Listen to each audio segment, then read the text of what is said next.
Jika kamu sedang menonton ini sekarang dan kamu sudah tua dan sering merasa sendiri, berhenti sejenak. Karena pesan ini bukan kebetulan sampai kepadamu. Ini adalah tanda, ini adalah panggilan. Dan apa yang akan kamu dengar dalam beberapa menit ke depan bisa mengubah cara kamu melihat sisa hidupmu selamanya. Dengarkan dengan hati yang terbuka, karena Tuhan sedang berbicara kepadamu hari ini melalui kata-kata ini. Ada sesuatu yang sangat istimewa tentang orang yang sudah tua dan sering sendiri. Sesuatu yang dunia ini tidak pernah benar-benar mengerti. Sesuatu yang bahkan mungkin kamu sendiri belum pernah sadari tentang dirimu. Dan rahasia itu adalah bahwa kesepianmu bukan hukuman, kesepianmu adalah persiapan. Tuhan sedang mempersiapkan kamu untuk sesuatu yang jauh lebih besar dari yang pernah kamu bayangkan. Tapi sebelum kita masuk lebih dalam, izinkan aku bertanya sesuatu kepadamu. Pernahkah kamu duduk sendirian di malam hari, di saat rumah terasa terlalu hening, di saat suara-suara yang dulu mengisi setiap sudut rumahmu kini hanya tinggal kenangan, dan kamu bertanya-tanya, mengapa aku masih di sini? Untuk apa aku masih ada? Apakah hidupku masih berarti sesuatu? Jika jawabanmu adalah ya, maka aku perlu kamu tahu satu hal penting. Pertanyaan-pertanyaan itu bukanlah tanda kelemahan.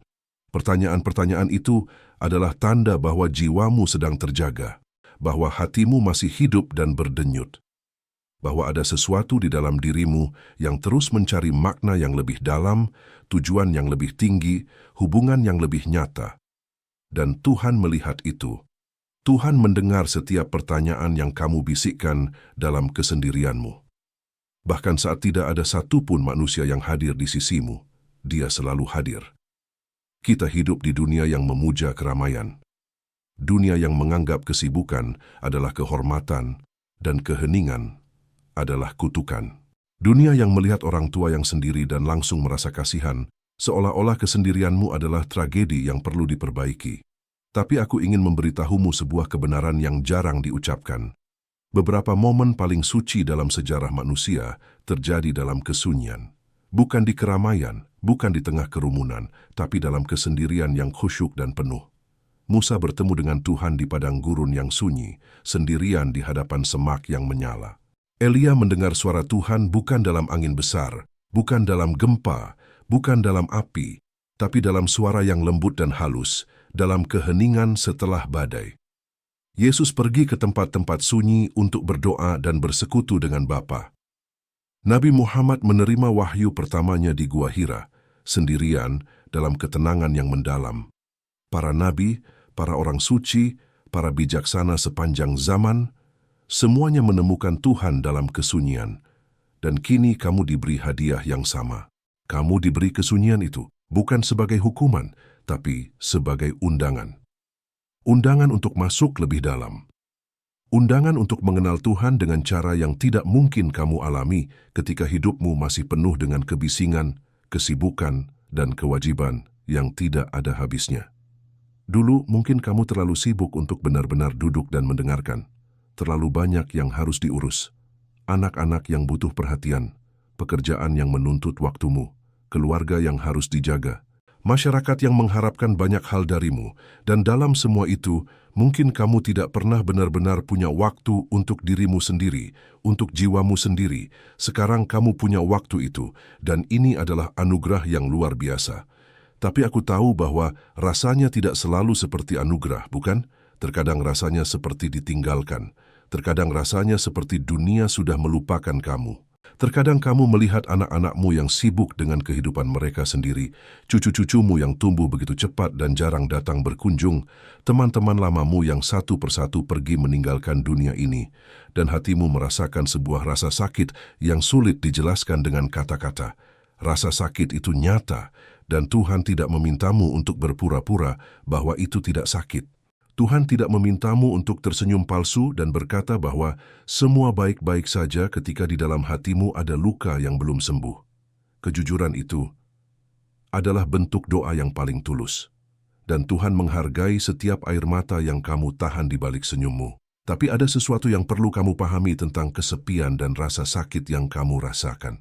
Ada sebuah perspektif yang, ketika kamu melihatnya, bisa mengubah segalanya.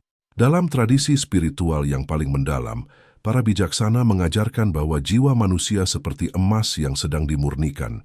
Emas tidak menjadi murni dengan cara yang mudah dan menyenangkan. Emas dimurnikan melalui api, melalui panas yang intens, melalui proses yang terasa seperti penghancuran. Tapi justru melalui proses itulah semua kotoran dan ketidakmurnian terpisah, dan emas sejati muncul dalam kemurniannya yang paling sempurna. Kesendirianmu adalah api itu, bukan untuk menghancurkanmu, tapi untuk memurnikanmu. Untuk memisahkan apa yang tidak penting dari apa yang benar-benar penting. Untuk membantu jiwamu menemukan kemurnian dan kedalamannya yang sejati. Dan aku ingin memberitahumu sesuatu yang mungkin belum pernah ada yang katakan kepadamu sebelumnya. Orang-orang yang sudah tua dan sering sendiri memiliki sebuah kekuatan spiritual yang luar biasa. Sebuah kebijaksanaan yang tidak bisa diperoleh dengan cara lain. Sebuah kedalaman jiwa yang hanya bisa tumbuh melalui perjalanan panjang yang penuh dengan pengalaman, kehilangan, kesedihan, dan kegembiraan. Kamu telah melihat banyak, kamu telah melewati banyak, kamu telah selamat dari hal-hal yang mungkin akan menghancurkan orang yang lebih muda. Dan setiap pengalaman itu, setiap luka yang telah sembuh, setiap cobaan yang telah kamu lalui, telah membentuk di dalam dirimu sesuatu yang sangat berharga. Kebijaksanaan. Kebijaksanaan itu bukan sekadar pengetahuan. Pengetahuan bisa kamu pelajari dari buku.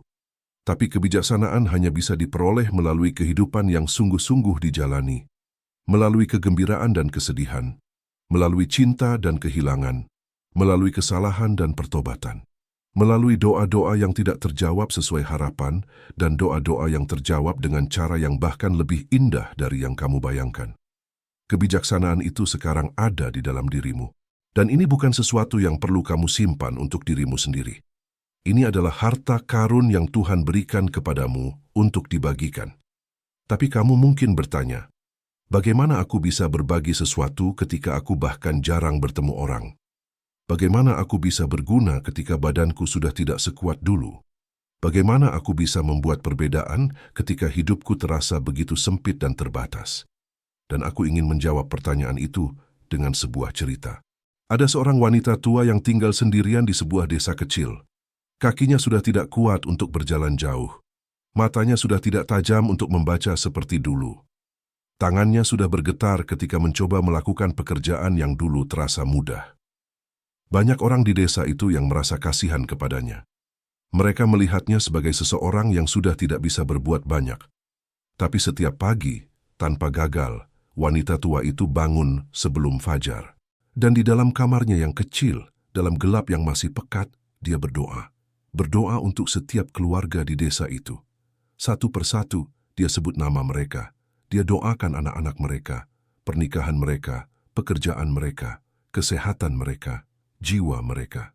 Selama jam-jam yang panjang, dia berlutut di hadapan Tuhan dan membawa desa itu ke dalam doanya. Tidak ada yang tahu, tidak ada yang melihat, tidak ada yang memberikan penghargaan kepada wanita tua itu. Tapi bertahun-tahun kemudian, ketika wanita itu akhirnya meninggal, sesuatu yang aneh terjadi di desa itu. Konflik-konflik kecil yang selalu mengganggu mulai bermunculan. Masalah-masalah yang selama bertahun-tahun entah bagaimana selalu menemukan jalan keluarnya, kini terasa lebih sulit untuk diselesaikan. Pernikahan-pernikahan yang dulu tampak kuat mulai retak. Anak-anak muda mulai membuat pilihan-pilihan yang buruk. Dan akhirnya seseorang berkata, kata-kata yang tidak pernah bisa dijelaskan secara rasional. Desa kita telah kehilangan pelindungnya. Mereka baru menyadari bahwa semua kebaikan yang mengalir di desa itu selama bertahun-tahun, semua perlindungan yang tidak terlihat, semua keselarasan yang mereka anggap sudah pasti ada, semuanya mengalir dari doa seorang wanita tua yang duduk sendirian di kamarnya setiap pagi sebelum fajar. Inilah yang perlu kamu pahami. Doa orang tua memiliki kekuatan yang luar biasa, bukan karena orang tua lebih baik dari orang muda, tapi karena orang tua yang sudah melalui banyak kehidupan berdoa dengan cara yang berbeda. Mereka berdoa dengan ketulusan yang lahir dari pengalaman. Mereka berdoa dengan kepasrahan yang lahir dari pemahaman bahwa tidak semua hal ada dalam kendali manusia. Mereka berdoa dengan iman yang telah diuji oleh waktu dan tidak goyah. Doa-doamu yang kamu panjatkan dalam kesendirianmu itu memiliki kekuatan yang tidak bisa diukur oleh dunia ini, dan Tuhan mendengarnya, setiap satu dari mereka. Sekarang, aku ingin berbicara tentang sesuatu yang mungkin lebih sulit untuk didengar, tapi aku berbicara dengan penuh kasih, karena aku percaya kamu membutuhkan kebenaran ini. Terkadang, kesepian yang kita rasakan di usia tua bukan sepenuhnya karena keadaan. Terkadang, ada bagian dari kesepian itu yang kita ciptakan sendiri, tanpa kita sadari. Kita menutup diri karena takut menjadi beban. Kita tidak menghubungi anak-anak kita karena tidak ingin mengganggu.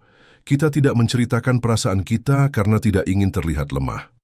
Kita menjauh dari orang lain karena luka-luka lama yang belum sembuh membuat kita takut untuk terluka lagi. Dan dalam semua upaya untuk melindungi diri sendiri itu, kita justru semakin mengisolasi diri. Semakin jauh dari hubungan yang sebenarnya bisa membawa kebaikan dan kegembiraan ke dalam hidup kita. Tuhan tidak menciptakanmu untuk hidup dalam isolasi total. Ya, ada saat-saat untuk kesendirian dan keheningan. Tapi ada juga saat-saat untuk berhubungan, untuk berbagi, untuk memberi dan menerima kasih sayang. Keseimbangan keduanya adalah kebijaksanaan. Jika ada hubungan yang retak dalam hidupmu, hubungan yang sudah lama tidak kamu sentuh karena kesalahpahaman atau luka yang belum disembuhkan, aku ingin mengajakmu untuk mempertimbangkan sesuatu. Mungkin ini adalah saat yang tepat untuk memulai langkah pertama. Bukan karena kamu yang bersalah. Bukan karena kamu harus menelan rasa sakitmu. Tapi karena kebebasan yang akan kamu rasakan ketika kamu melepaskan beban itu jauh lebih berharga dari kepuasan bertahan dalam rasa sakit. Ada sebuah kebijaksanaan kuno yang mengatakan, orang yang tidak bisa memaafkan sedang minum racun dan berharap orang lain yang mati. Pemaafan bukan hadiah untuk orang yang menyakitimu. Pemaafan adalah hadiah untuk dirimu sendiri. Pemaafan adalah kunci yang membebaskan jiwamu dari penjara yang mungkin sudah kamu huni jauh lebih lama dari yang seharusnya. Dan bagi anak-anakmu yang mungkin tidak hadir sebanyak yang kamu harapkan, aku ingin mengajakmu untuk melihat dengan mata yang berbeda, sejenak saja. Dunia yang mereka hidupi sangat berbeda dengan dunia yang kamu dibesarkan di dalamnya. Tekanan yang mereka hadapi setiap hari, tuntutan pekerjaan, biaya hidup yang semakin tinggi, anak-anak mereka sendiri yang membutuhkan perhatian, semua ini bukanlah alasan untuk tidak hadir bagimu. Tapi memahami konteks itu bisa membantumu melepaskan kepahitan dan menggantinya dengan doa. Doakan anak-anakmu. Doakan mereka bukan dengan rasa kecewa, tapi dengan cinta yang murni. Percayakan mereka kepada Tuhan, dan jika rindu itu terlalu besar untuk ditahan, hubungi mereka. Katakan bahwa kamu merindukan mereka. Jangan menunggu mereka yang menghubungi duluan. Jadilah yang pertama merentangkan tangan. Karena seringkali keheningan di antara kita dan orang-orang yang kita cintai bukan karena ketiadaan cinta, tapi karena ketiadaan keberanian untuk mengungkapkannya. Sekarang aku ingin membawa kamu ke sebuah tempat yang lebih dalam. Ke sebuah pemahaman tentang kesepian yang, jika kamu benar-benar menerimanya, bisa mengubah pengalamanmu sepenuhnya. Dalam banyak tradisi spiritual, ada sebuah pemahaman yang sangat mendalam. Bahwa pada akhirnya setiap jiwa manusia berjalan sendirian menuju Tuhan. Bukan dalam arti yang menyedihkan, tapi dalam arti yang suci dan khidmat. Karena perjalanan jiwa adalah perjalanan yang paling personal, paling intim, dan paling mendalam yang pernah ada. Tidak ada satu pun manusia lain yang bisa melakukan perjalanan itu untuk kamu. Tidak ada yang bisa menggantikanmu di hadapan Tuhan. Kamu harus hadir sendiri, dengan segala yang kamu bawa, dengan segala yang telah kamu jalani, dengan segala yang kamu yakini, dan kesunyian yang kamu rasakan di usia ini, mungkin adalah persiapan untuk perjalanan itu. Bukan dengan cara yang menakutkan, tapi dengan cara yang sangat indah. Tuhan sedang memberikanmu waktu dan ruang untuk bersiap-siap, untuk menyelesaikan urusan-urusan yang belum selesai di dalam jiwamu, untuk mendamaikan dirimu dengan masa lalu, untuk memperkuat imanmu, untuk memperdalam hubunganmu dengan Dia. Orang-orang yang paling damai dalam menghadapi akhir kehidupan mereka bukanlah orang-orang yang hidupnya paling sempurna. Bukan orang-orang yang tidak pernah membuat kesalahan. Bukan orang-orang yang tidak pernah merasakan rasa sakit atau kehilangan. Tapi orang-orang yang sudah berdamai dengan Tuhan, dengan diri sendiri, dengan kehidupan yang telah mereka jalani, dengan orang-orang yang telah mereka cintai dan yang telah menyakiti mereka, dengan pilihan-pilihan yang telah mereka buat, baik dan buruk, dan dengan konsekuensinya. Kedamaian itu adalah harta yang tidak bisa dibeli dengan uang, tidak bisa diberikan oleh manusia lain, tidak bisa datang dari luar, hanya bisa ditemukan di dalam dialog yang jujur dan mendalam antara jiwamu dan Tuhan. Dan inilah yang paling indah, tidak ada kata terlambat untuk menemukan kedamaian itu. Tidak ada masa lalu yang terlalu gelap, tidak ada luka yang terlalu dalam, tidak ada kesalahan yang terlalu besar. Tuhan yang kita percaya adalah Tuhan yang rahmat-Nya lebih luas dari semua dosa dan kegagalan kita. Tuhan yang kasih-Nya tidak pernah berakhir meskipun kita seringkali menjauh dari-Nya. Ada kisah yang sudah sangat dikenal tentang seorang anak yang pergi meninggalkan rumah ayahnya, menghabiskan semua warisannya, jatuh ke titik terendah dalam hidupnya, dan akhirnya memutuskan untuk pulang.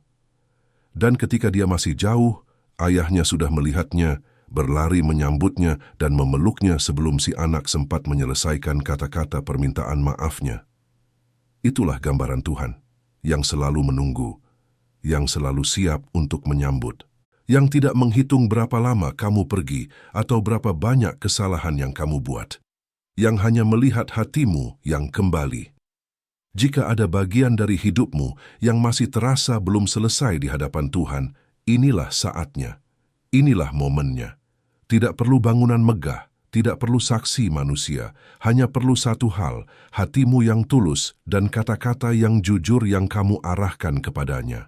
Sekarang aku ingin berbicara tentang sesuatu yang sangat praktis, tentang bagaimana menjalani hari-hari kesendirianmu dengan cara yang bermakna, dengan cara yang membuat setiap hari terasa seperti hadiah dan bukan beban.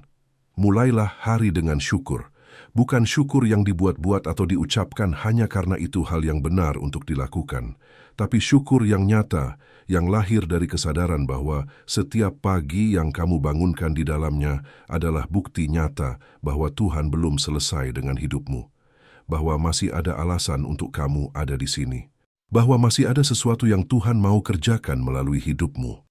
Bersyukur untuk nafas yang masih keluar masuk, untuk jantung yang masih berdetak, untuk kenangan indah yang masih bisa kamu ingat, untuk kebaikan-kebaikan kecil yang mungkin terlihat sepele tapi sebenarnya luar biasa. Secangkir teh hangat di pagi hari, sinar matahari yang masuk dari jendela, suara burung di luar, air bersih yang bisa kamu minum. Orang yang belajar bersyukur untuk hal-hal kecil memiliki sumber kebahagiaan yang tidak pernah habis. Karena hal-hal kecil itu selalu ada, setiap hari, tanpa henti. Dan ketika kamu belajar untuk benar-benar merasakannya, hatimu akan selalu memiliki sesuatu untuk dirayakan. Setelah bersyukur, ambillah waktu untuk berdoa.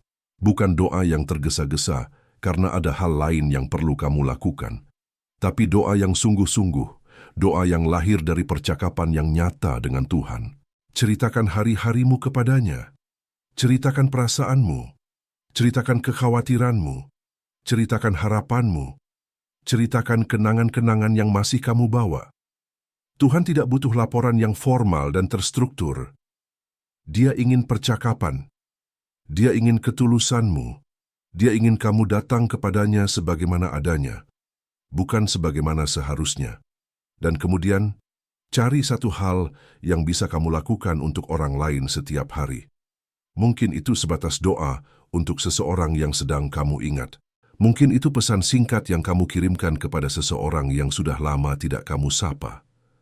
Mungkin itu senyuman yang kamu berikan kepada tetangga yang lewat. Mungkin itu kata-kata penyemangat yang kamu ucapkan kepada siapapun yang hadir dalam hidupmu, meskipun hanya sebentar. Tindakan-tindakan kecil kasih sayang itu memiliki kekuatan yang jauh lebih besar dari yang terlihat. Mereka seperti riak di atas air, dimulai dari satu titik yang kecil, tapi menyebar jauh melampaui yang bisa kamu lihat. Dan aku ingin berbicara tentang sesuatu yang sangat penting. Hubunganmu dengan Tuhan tidak seharusnya menjadi hubungan yang hanya aktif di saat kamu membutuhkan sesuatu. Hubungan yang paling indah adalah hubungan yang dirawat setiap hari, baik di saat suka maupun duka, baik di saat merasa dekat maupun di saat merasa jauh. Ada masa-masa dalam kehidupan spiritual di mana Tuhan terasa sangat dekat, di mana doa-doamu terasa dijawab dengan cepat, di mana iman terasa kuat dan tak tergoyahkan. Dan ada masa-masa di mana langit terasa seperti besi, di mana doa-doamu terasa terpantul balik, di mana Tuhan terasa jauh dan diam. Masa-masa kedua itu, yang sering disebut sebagai malam jiwa, bukan tanda bahwa Tuhan meninggalkanmu. Ini adalah ujian kedalaman imanmu. Apakah kamu beriman hanya ketika merasa baik? Atau apakah kamu bisa tetap bertahan, tetap percaya, tetap berdoa, bahkan ketika tidak ada yang terasa? Para orang kudus yang paling dalam imannya sering mengalami masa-masa yang sangat gelap. Mereka melewatinya bukan dengan berpura-pura tidak ada, tapi dengan bertahan, dengan terus hadir, dengan berkata kepada Tuhan, bahkan dalam kegelapan, "Aku tidak merasakanmu sekarang, tapi aku percaya kamu ada. Aku tidak mengerti apa yang sedang terjadi, tapi aku mempercayaimu. Aku tidak tahu jalan ke depan, tapi aku akan terus berjalan." Iman yang bertahan dalam kegelapan, itulah yang paling berharga, dan Tuhan menghargainya dengan cara yang jauh melampaui pemahaman kita. Sekarang aku ingin berbicara tentang tubuhmu, tentang apa yang perlu kamu lakukan untuk merawat diri sendiri dengan baik, bukan hanya secara spiritual, tapi juga secara fisik. Tubuhmu adalah bait suci, tempat Tuhan berdiam. Dan meskipun tubuh itu semakin menua, semakin lemah, semakin banyak yang tidak bisa dilakukannya seperti dulu, ia tetap berharga. Ia tetap layak untuk dirawat dengan penuh kasih sayang. Makanlah dengan baik, semampu yang bisa kamu lakukan. Gerakkan tubuhmu, meskipun hanya sedikit. Jalan-jalan kecil di pagi hari bisa memberikan keajaiban tidak hanya bagi tubuhmu, tapi juga bagi jiwamu. Udara pagi, cahaya matahari, suara alam, semuanya adalah obat yang Tuhan sediakan secara cuma-cuma. Jaga pola tidurmu. Istirahat yang cukup bukan kemewahan, itu kebutuhan. Tubuh yang beristirahat dengan baik memiliki kapasitas yang lebih besar untuk merasakan kebaikan, untuk bersyukur, untuk berdoa dengan khusyuk. Dan jangan abaikan kesehatanmu. Jika ada yang tidak beres dengan tubuhmu, jangan sembunyikan karena tidak ingin merepotkan orang lain. Merawat dirimu sendiri adalah tindakan tanggung jawab, bukan kelemahan. Dan orang-orang yang mencintaimu ingin tahu ketika kamu membutuhkan bantuan. Ada sebuah kesalahpahaman yang sangat umum di antara orang-orang yang sudah tua, bahwa meminta bantuan adalah tanda kelemahan atau bahkan adalah beban. Ini adalah bohong yang sangat menyakitkan. Meminta bantuan adalah tanda kebijaksanaan. Tanda bahwa kamu tahu kapasitasmu dan kamu cukup jujur dan cukup berani untuk mengakuinya. Ketika kamu membiarkan orang lain membantumu, kamu sebenarnya memberikan hadiah kepada mereka. Kamu memberikan mereka kesempatan untuk melakukan kebaikan. Kamu memberikan mereka kesempatan untuk mengungkapkan kasih sayang mereka kepadamu dengan cara yang nyata. Dan bagi anak-anakmu, bagi cucu-cucumu, bagi siapapun yang mencintaimu, bisa hadir bagimu ketika kamu membutuhkan mereka adalah sebuah kehormatan, bukan beban. Izinkan dirimu untuk menerima. Ini juga adalah bagian dari kebijaksanaan. Aku juga ingin berbicara tentang kenangan, tentang masa lalu yang mungkin masih kamu bawa, baik yang indah maupun yang menyakitkan. Kenangan indah adalah harta yang tidak bisa diambil dari kamu. Orang-orang yang sudah pergi mendahului kamu, mereka yang kamu cintai dan yang mencintaimu, mereka tidak benar-benar pergi sejauh yang terasa.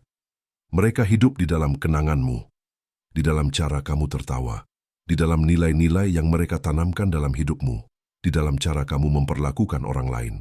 Bagian dari mereka ada di dalam dirimu dan akan terus ada selama kamu ada. Dan ketika rasa rindu itu datang, ketika kamu merindukan seseorang yang sudah tidak ada, izinkan dirimu untuk merasakannya. Jangan tekan, jangan tolak. Kesedihan itu adalah bukti cinta yang nyata, dan cinta yang nyata itu indah meskipun diekspresikan melalui air mata. Tapi jangan biarkan kenangan menjadi penjara. Kenangan seharusnya menjadi jendela, bukan dinding. Sesuatu yang bisa kamu lihat dan syukuri, tapi yang tidak menghalangimu dari memeluk hari yang ada di depanmu sekarang. Adapun kenangan yang menyakitkan, kesalahan-kesalahan yang masih kamu sesali, pilihan-pilihan yang mungkin masih membuatmu terbangun di malam hari. Ada sesuatu yang sangat penting yang perlu kamu dengar. Kamu tidak bisa mengubah masa lalu.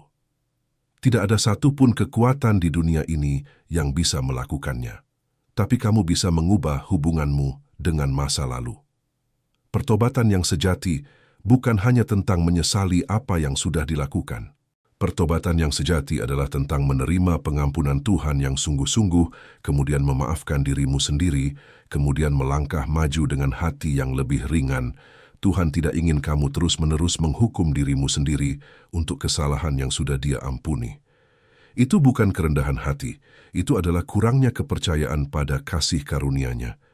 Jika ada sesuatu yang masih membebani jiwamu dari masa lalu, bawalah itu kepada Tuhan hari ini. Bukan besok, hari ini. Dan terimalah pengampunan yang Dia tawarkan dengan tangan terbuka dan hati yang mau percaya. Kamu layak untuk hidup dalam kedamaian. Kamu layak untuk melepaskan beban itu. Dan Tuhan sudah menyediakan jalan untuk itu. Sekarang aku ingin berbicara tentang kematian. Aku tahu ini adalah topik yang sering dihindari, tapi menghindarinya tidak membuatnya pergi. Dan justru dengan menghadapinya secara langsung, dengan kejujuran dan iman, kita bisa menemukan kebebasan yang sangat besar. Setiap manusia akan menghadapi akhir kehidupan fisiknya. Ini adalah satu-satunya kepastian yang dimiliki oleh semua kita. Tidak ada pengecualian. Dan bagi seseorang yang sudah mencapai usia yang matang, pikiran tentang kematian tentu lebih sering datang daripada di masa muda. Bagaimana kamu memandang kematian itu akan sangat menentukan kualitas hidup yang kamu jalani sekarang. Jika kamu memandang kematian dengan ketakutan yang melumpuhkan, hari-harimu akan diwarnai oleh bayangan ketakutan itu. Tapi jika kamu bisa memandang kematian sebagai transisi, sebagai pintu menuju sesuatu yang jauh lebih indah dari apapun yang bisa dibayangkan di sini, maka kematian itu kehilangan kekuatannya untuk menakutimu. Ini bukan naivitas. Ini bukan penyangkalan, ini adalah iman yang matang, yang lahir dari pemahaman bahwa hidup kita tidak berakhir ketika napas terakhir kita keluar, bahwa ada sesuatu yang jauh lebih besar yang menunggu di seberang sana. Para pejuang iman sepanjang sejarah menghadapi kematian dengan ketenangan yang mengherankan orang-orang di sekitar mereka, bukan karena mereka tidak takut, tapi karena iman mereka lebih besar dari ketakutan mereka. Karena mereka percaya bahwa Dia yang memimpin mereka sepanjang perjalanan hidup ini tidak akan meninggalkan mereka di momen yang paling kritis sekalipun. Dan kamu juga bisa memiliki ketenangan itu, bukan dengan berpura-pura tidak ada ketakutan, tapi dengan membawa ketakutan itu kepada Tuhan dan memintanya untuk menggantinya dengan damai yang melampaui pengertian. Ada satu hal lagi yang aku ingin kamu lakukan, dan ini mungkin adalah saran paling praktis yang bisa aku berikan kepada kamu. Tulislah, atau ceritakanlah, kisah hidupmu, pelajaran-pelajaran yang telah kamu pelajari, kebijaksanaan yang sudah kamu kumpulkan selama bertahun-tahun, nilai-nilai yang paling kamu pegang, doa-doa yang paling bermakna, kenangan-kenangan yang paling indah. Ini bukan hanya untuk dirimu sendiri, ini adalah warisan yang jauh lebih berharga dari harta benda apapun yang mungkin kamu tinggalkan, karena harta benda bisa habis, tapi kebijaksanaan yang ditulis atau diceritakan bisa terus mengalir ke generasi-generasi yang belum pernah kamu temui. Anak-anak dan cucu-cucumu mungkin sekarang terlihat tidak tertarik. Tapi suatu hari nanti, ketika mereka sendiri menghadapi cobaan hidup, ketika mereka membutuhkan bimbingan, ketika mereka bertanya-tanya bagaimana cara melewati masa yang sulit, kata-katamu akan ada di sana untuk mereka. Dan ketika itu terjadi, kamu akan terus hadir dalam hidup mereka meskipun tubuhmu sudah tidak ada lagi. Inilah bentuk keabadian yang sesungguhnya. Hidup dalam hati dan kehidupan orang-orang yang kita cintai, dalam kebijaksanaan yang kita tinggalkan, dalam cinta yang kita tebar selama kita ada. Aku ingin kamu tahu sesuatu yang sangat penting sebelum kita mendekati akhir dari percakapan kita hari ini. Kamu tidak sendirian. Tidak pernah. Meskipun tidak ada satupun manusia di sisimu sekarang. Meskipun teleponmu tidak berbunyi dan pintumu tidak diketuk. Meskipun rasanya seperti dunia sudah bergerak maju dan kamu ditinggal di belakang. Kamu tidak sendirian. Ada yang hadir bersamamu di dalam keheningan itu. Ada yang mendengar setiap tarikan napasmu. Ada yang tahu setiap pikiran yang melintas dalam benakmu. Ada yang merasakan setiap rasa sakit yang kamu rasakan. Ada yang menghitung setiap air mata yang kamu tahan maupun yang kamu biarkan jatuh. Dan kehadiran itu lebih nyata dari kehadiran siapapun yang pernah ada di sisimu secara fisik. Karena manusia bisa pergi, manusia bisa lalai, manusia bisa lupa, tapi dia tidak pernah pergi, tidak pernah lalai, tidak pernah lupa. Kamu dikenal, kamu dicintai, kamu dilihat, kamu berharga, bukan karena apa yang masih bisa kamu lakukan, bukan karena peranmu dalam keluarga atau masyarakat, bukan karena prestasimu di masa lalu, tapi karena kamu adalah ciptaannya. Karena dia memilih untuk membawamu ke dalam keberadaan. Karena ada sesuatu di dalam dirimu yang mencerminkan sesuatu dari dirinya yang tidak ada pada yang lain. Dan selama kamu masih ada di dunia ini, selama nafas masih mengisi paru-parumu, misi itu belum selesai. Ada masih sesuatu yang harus kamu lakukan, seseorang yang harus kamu doakan, sebuah doa yang harus kamu panjatkan, sebuah senyuman yang harus kamu berikan, sebuah kata kebaikan yang harus kamu ucapkan, atau bahkan hanya sebuah kehadiran yang tenang dan penuh iman yang harus kamu tunjukkan kepada dunia yang terlalu sering bising dan terburu-buru. Jangan remehkan dirimu. Jangan berpikir bahwa karena kamu sudah tua dan sering sendiri, kamu tidak lagi relevan atau penting. Justru sebaliknya, dunia yang sedang bergerak dengan kecepatan yang menggilakan ini sangat membutuhkan orang-orang sepertimu. Orang-orang yang sudah belajar bahwa tidak semua hal perlu dikejar. Orang-orang yang sudah memahami bahwa hubungan lebih berharga dari prestasi. Orang-orang yang sudah tahu bahwa ketenangan jiwa adalah kekayaan yang sesungguhnya. Orang-orang yang sudah belajar untuk duduk diam dan mendengarkan, bukan hanya berbicara. Kamu adalah penjaga api. Api kebijaksanaan yang sudah turun dari generasi ke generasi. Dan api itu membutuhkan kamu untuk terus menyalakannya, melalui cara hidupmu, melalui doamu, melalui kehadiranmu yang tenang di tengah dunia yang tidak tenang. Jadi mari kita buat perjanjian hari ini. Perjanjian antara kamu dan dirimu sendiri. Perjanjian yang kamu saksikan di hadapan Tuhan. Mulai hari ini, kamu tidak akan lagi melihat kesendirianmu sebagai hukuman. Kamu akan melihatnya sebagai ruang suci yang diberikan Tuhan kepadamu. Mulai hari ini, kamu tidak akan lagi membiarkan ketakutan tentang masa depan mencuri ketenanganmu di masa kini. Kamu akan mempercayakan masa depanmu kepada tangan yang paling layak dipercaya di seluruh alam semesta.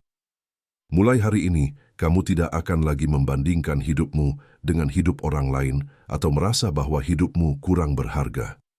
Karena hidupmu memiliki nilainya yang unik, yang tidak bisa digantikan oleh siapapun.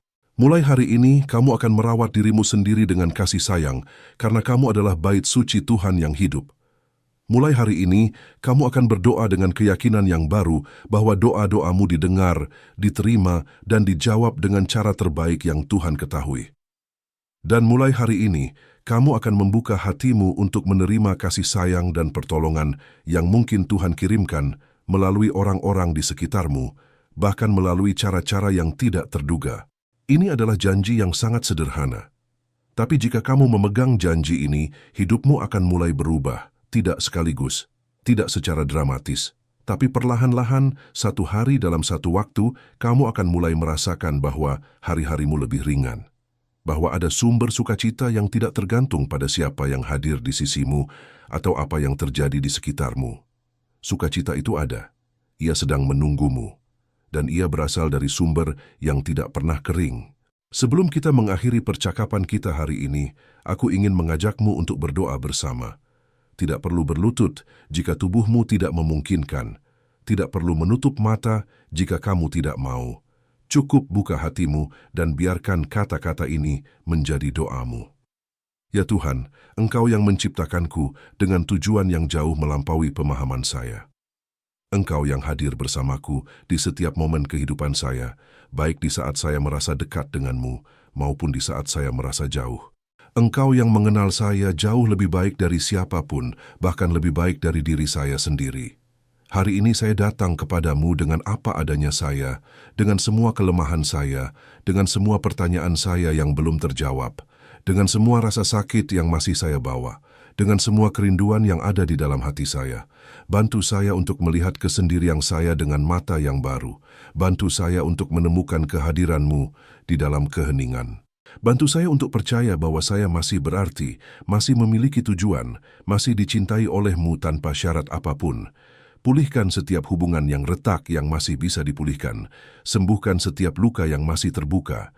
Berikan saya keberanian untuk meminta maaf ketika saya perlu, dan kelapangan hati untuk memaafkan ketika saatnya tiba.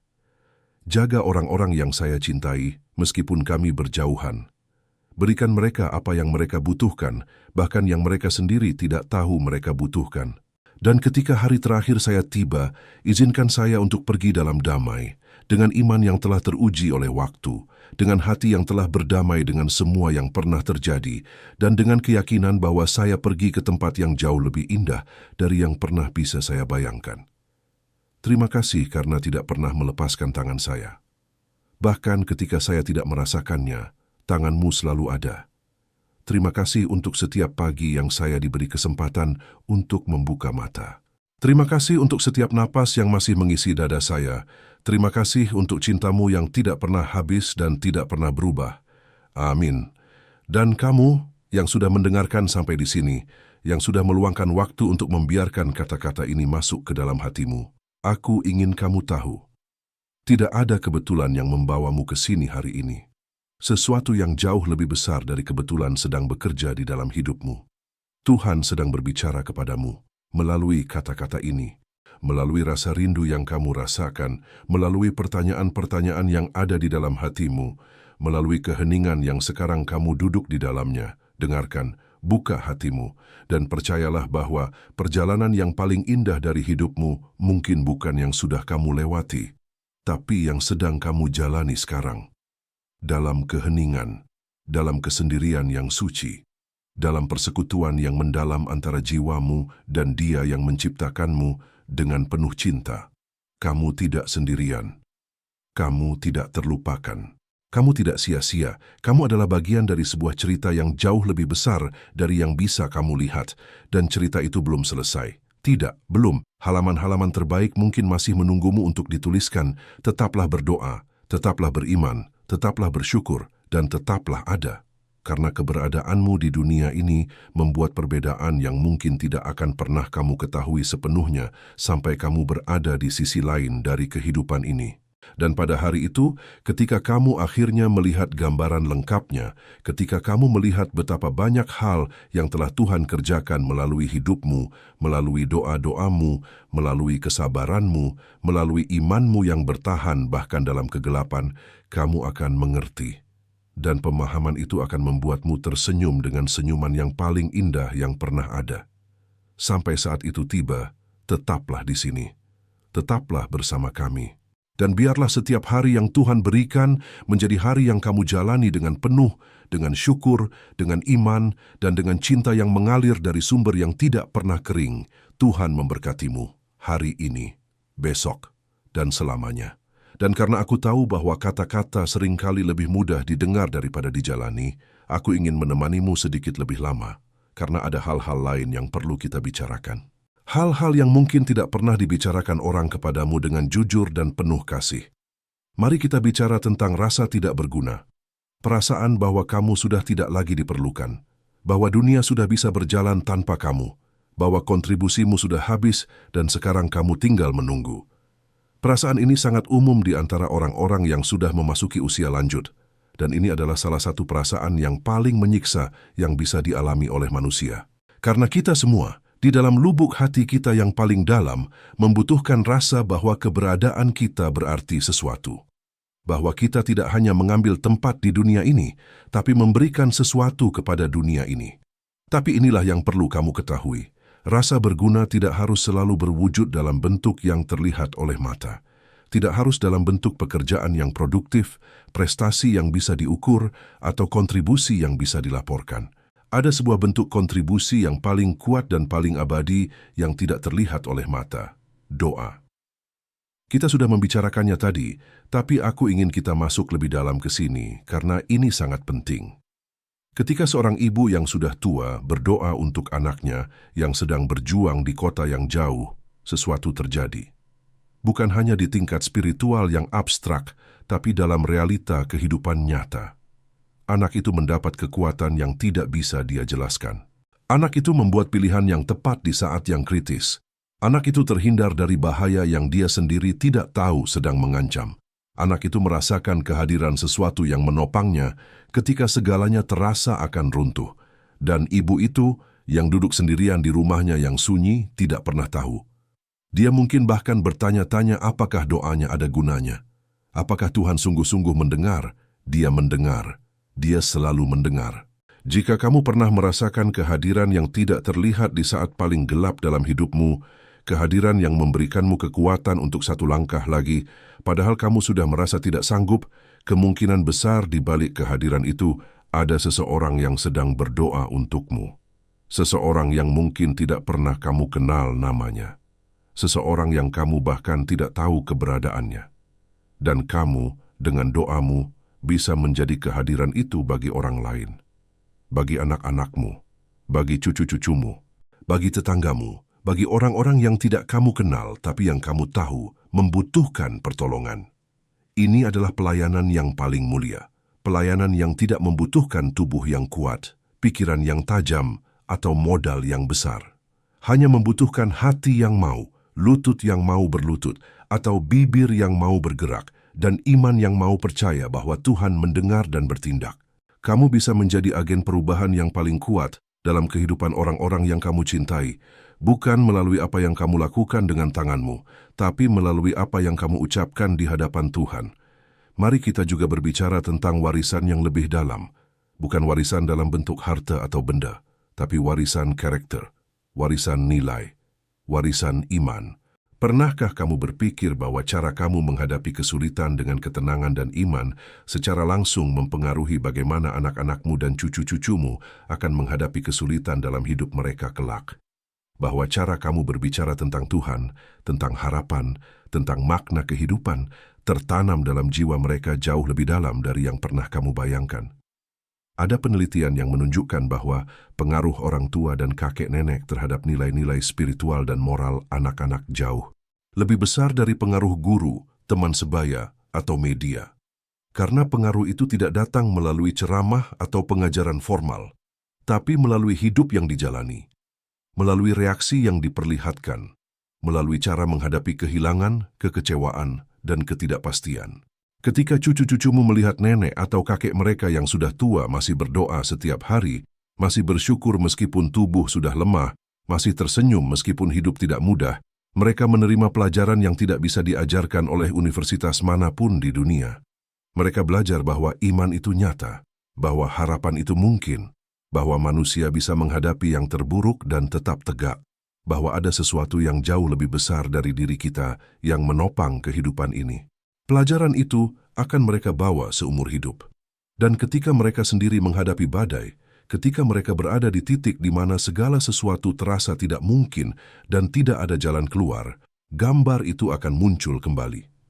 Gambar seorang nenek atau kakek yang tetap berdoa, tetap beriman, tetap bersyukur. Dan gambar itu akan memberikan mereka kekuatan untuk bertahan. Ini adalah warisan yang tidak bisa diukur dengan uang. Ini adalah warisan yang akan terus mengalir ke generasi demi generasi. Dan kamu, dengan cara hidupmu hari ini, sedang mewariskannya. Betapa indahnya pemikiran itu, bahwa meskipun kamu merasa sendirian dan tidak berguna, kamu sedang melakukan pekerjaan yang paling penting dan paling abadi. Kamu sedang menanamkan benih iman dan harapan ke dalam jiwa generasi yang akan datang setelah kamu. Aku juga ingin berbicara tentang komunitas. Tentang pentingnya memiliki koneksi dengan orang lain, meskipun koneksi itu mungkin harus dibangun dengan cara yang berbeda dari masa-masa lalu. Di banyak budaya dan komunitas, ada kelompok-kelompok yang secara khusus hadir untuk orang-orang yang sudah memasuki usia lanjut, kelompok doa, kelompok studi. Perkumpulan yang berkumpul secara teratur untuk berbagi cerita, saling mendoakan, dan saling menopang. Kelompok-kelompok ini seringkali menjadi salah satu sumber kebahagiaan dan makna yang paling besar bagi anggota-anggotanya. Jika ada kelompok semacam itu di komunitasmu, pertimbangkan untuk bergabung. Atau jika tidak ada, pertimbangkan untuk memulainya. Mungkin hanya dengan mengundang 2 atau 3 tetangga yang senasib untuk berkumpul sekali seminggu, untuk berdoa bersama, untuk saling mendengarkan, untuk mengingatkan satu sama lain bahwa masing-masing dari mereka tidak sendirian. Ini tidak membutuhkan tempat yang mewah atau persiapan yang rumit.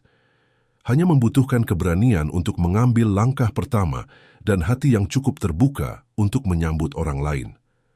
Dan jika kondisi fisikmu tidak memungkinkan untuk bertemu secara langsung, teknologi zaman sekarang menawarkan cara-cara lain untuk terhubung. Video call dengan anak atau cucu yang jauh. Grup pesan singkat dengan saudara-saudara. Bahkan mendengarkan podcast atau konten audio yang menginspirasi bisa memberikan rasa koneksi dan persahabatan yang nyata. Kamu tidak harus menghadapi hari-harimu sendirian. Tuhan tidak dirancang untuk dihadapi dalam isolasi total. Dan kamu pun tidak harus begitu.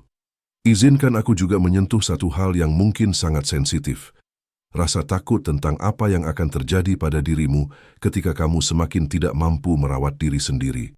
Rasa takut tentang ketergantungan, tentang kehilangan kemandirianmu, tentang menjadi beban. Ketakutan ini sangat umum dan sangat manusiawi, dan aku tidak akan meremehkannya dengan mengatakan bahwa kamu tidak perlu takut dan semuanya akan baik-baik saja, karena aku tidak tahu apa yang akan terjadi dalam hidupmu ke depan. Tidak ada yang tahu, tapi aku tahu ini. Tuhan yang sudah menopang kamu sejauh ini tidak tiba-tiba akan berhenti menopangmu. Setiap musim dalam hidupmu, bahkan musim yang paling sulit, Dia sudah mempersiapkan sumber daya yang kamu butuhkan, bahkan sebelum kamu sendiri menyadari bahwa kamu membutuhkannya. Dan ada sesuatu yang indah tentang ketergantungan yang matang. Ketika kita muda, kita berjuang keras untuk menjadi mandiri, dan itu adalah hal yang baik. Tapi ada kebijaksanaan tertentu yang hanya bisa ditemukan ketika kita belajar untuk menerima bantuan dengan keanggunan. Ketika kita belajar untuk percaya kepada orang lain. Ketika kita belajar untuk melepaskan kendali atas hal-hal yang tidak ada dalam kendali kita. Ini bukan kelemahan, ini adalah bentuk iman yang lebih dalam. Iman bahwa kamu tidak harus mengandalkan kekuatanmu sendiri saja. Bahwa ada tangan-tangan lain, baik tangan manusia maupun tangan Tuhan, yang siap untuk menopangmu. Dan ingat, ketika kamu membiarkan orang lain merawatmu, kamu memberikan mereka hadiah. Hadiah untuk bisa mengekspresikan kasih sayang mereka kepadamu dalam bentuk yang nyata. Hadiah untuk bisa membalas sebagian dari apa yang telah kamu berikan kepada mereka selama bertahun-tahun. Terimalah dengan anggun. Ini juga adalah bagian dari pelayanan. Ada satu tema terakhir yang ingin aku sentuh sebelum kita benar-benar mengakhiri perjalanan spiritual kita hari ini. Dan itu adalah tentang harapan. Harapan bukan sekadar optimisme yang naif. Harapan bukan sekadar berharap bahwa segala sesuatu akan baik-baik saja. Harapan yang sejati adalah keyakinan yang didasarkan pada sesuatu yang nyata. Keyakinan bahwa meskipun situasimu saat ini tidak sempurna, ada realitas yang lebih besar dan lebih baik yang sedang bekerja di balik semua yang bisa kamu lihat. Harapan itu seperti jangkar jiwa. Ketika badai datang, ketika ombak kehidupan mengombang-ambingkan kapalmu, jangkar itu yang mencegahmu untuk terbawa arus terlalu jauh. Jangkar itu yang memberimu stabilitas di tengah ketidakstabilan. Jangkar itu yang memungkinkanmu untuk bertahan sampai badai berlalu. Dan harapan yang sejati, harapan yang didasarkan bukan pada keadaan yang bisa berubah sewaktu-waktu, tapi pada karakter Tuhan yang tidak pernah berubah, adalah harapan yang tidak akan pernah mengecewakan. Hari-hari yang kamu jalani sekarang, meskipun terasa berat dan sepi, adalah bagian dari sebuah kisah yang belum selesai. Dan penulis kisah itu adalah Dia yang tahu bagaimana mengubah kesedihan menjadi sukacita, kehilangan menjadi penemuan, kesendirian menjadi persekutuan yang paling intim. Percayalah pada kisah itu, percayalah pada penulisnya. Dan biarkan harapan itu menjadi api yang terus menyala di dalam jiwamu, bahkan di malam-malam paling gelap sekalipun. Kamu telah berjalan jauh, sangat jauh.